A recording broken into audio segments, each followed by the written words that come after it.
أوقات كتير قوي نفاجأ في حياتنا بأمور صعبة، وفجأة كده من غير أي مقدمات ألاقي حاجة طلعت لي فاجأتني في يومي أو في وقتي، والحاجة دي ساعات ما بلقالهاش حل، ولما أفضل أفكر فيها وأبص عليها ألاقيها بتكبر وأنا ما عنديش أي حل.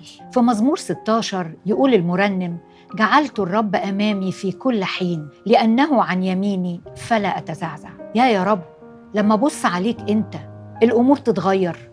أيوة فعلا الأمور بتتغير. يا بنتي الغالية، جربي مرة ترفعي عينيكي من على الظرف الصعب اللي انت فيه وتحطيها على ربنا. يمكن الحكاية دي مش سهلة، لكن محتاجة مننا ومحتاجة منك إنك تصلي وتقولي له: يا رب أنا مش عارفة أعمل كده، لكن أنا نفسي تكون الأمر ده في حياتي.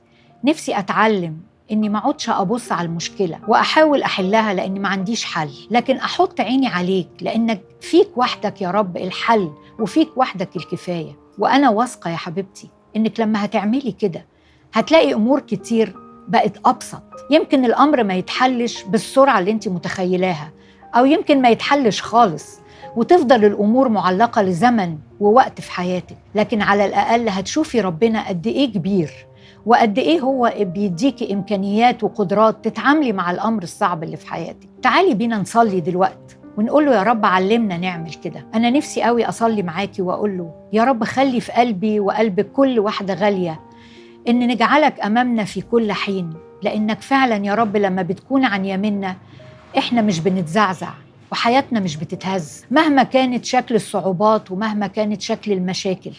وجودك يا رب هو الحل، لأن في وجودك بنعرف نفكر صح، نعرف ناخد خطوات، السلام بيملأ قلبنا. وبساعات كتير يا رب بتكون عايزنا نقف ونكمل حياتنا معاك بطريقة مختلفة. نشكرك لأنك موجود، ونشكرك لأنك مادد إيدك لينا يا أبونا القدير. آمين آمين.